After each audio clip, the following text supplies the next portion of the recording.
We made a mistake. That is the simple, undeniable truth of the matter, however painful it might be.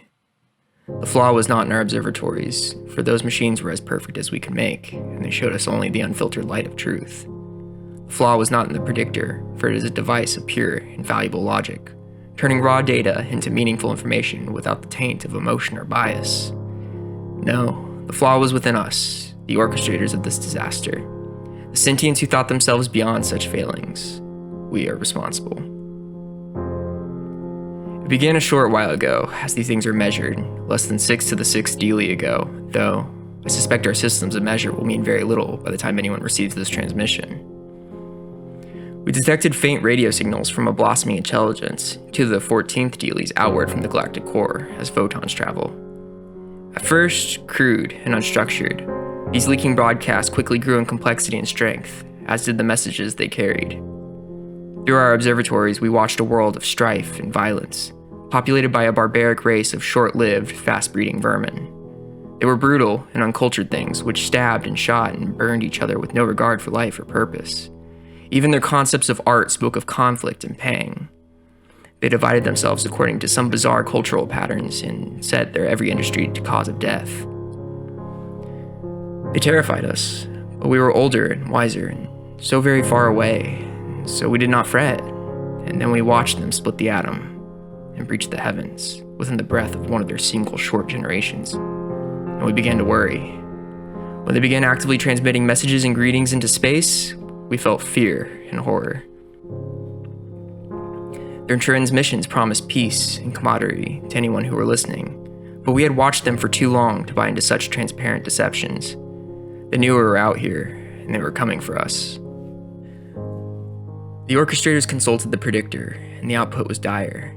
They would multiply and grow, and flood out of their home system like some uncountable tide of devourer worms, consuming all that lay in their path. It might take 6 to the 8th dealys, but they would destroy us if left unchecked. With aching carapaces, we decided to act, and sealed our fate. The gift of mercy was an 8x4 strides long with a mouth 2/4 in diameter.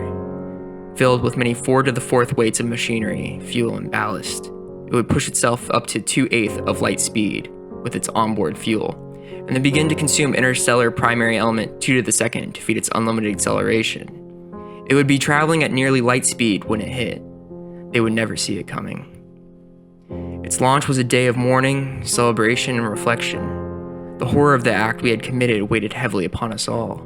The necessity of our crime did little to comfort us. The gift had barely cleared the outer cometary halo when the mistake was realized, but it was too late. The gift could not be caught, could not be recalled, or diverted from its path. The architects and work crews, horrified at the awful power of the thing upon which they had labored, had quietly self-terminated in droves, walking unshielded into radiation zones, neglecting proper null pressure safety, or simply ceasing their nutrient consumption until their metabolic functioning stopped. The appalling costs and lives had forced the orchestrators to streamline the gift's design and construction. There had been no time for the design or implementation of anything beyond the simple, massive engines and the stabilizing systems. They grew, and they changed. In a handful of lifetimes they abolished war, abandoned their violent tendencies, and turned themselves to the grand purposes of life and art. We watched them remake first themselves, and then their world.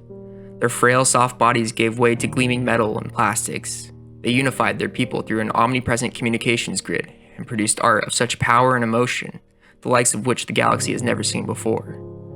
Or again, because of us. They converted their home world into a paradise, by their standards, and many 6 to 10s of them poured out of the surrounding system with a rapidity and vigor that we could only envy. With bodies built to survive every environment from the daylit surface of their innermost world to the atmosphere of their largest gas planet and the cold void in between. They set out to sculpt their systems into something beautiful. At first we thought them simple miners, stripping the rocky planets and moon for vital resources. But then we began to see the purpose of their constructions, the artwork they carved into every surface and traced across the system in glittering lights and dancing fusion trails. And still, our terrible gift approached. They had less than 2 to the 2nd dealy to see it, following so closely on the tail of its own light, and that time, oh so brief even by their fleeting lives, more than 10 to the 10th of sentience prepared for death, Lovers exchanged last words, separated by worlds in the tyranny of light speed. Their planet-side engineers worked frantically to build sufficient transmission infrastructure to upload the countless masses with the necessary neural modifications, while those above dumped lifetimes of music and literature from their databanks to make room for the passengers. Those lacking the required hardware or the time to acquire it consigned themselves to death, lashed out in fear and pain, or simply went about their lives as best they could under the circumstance.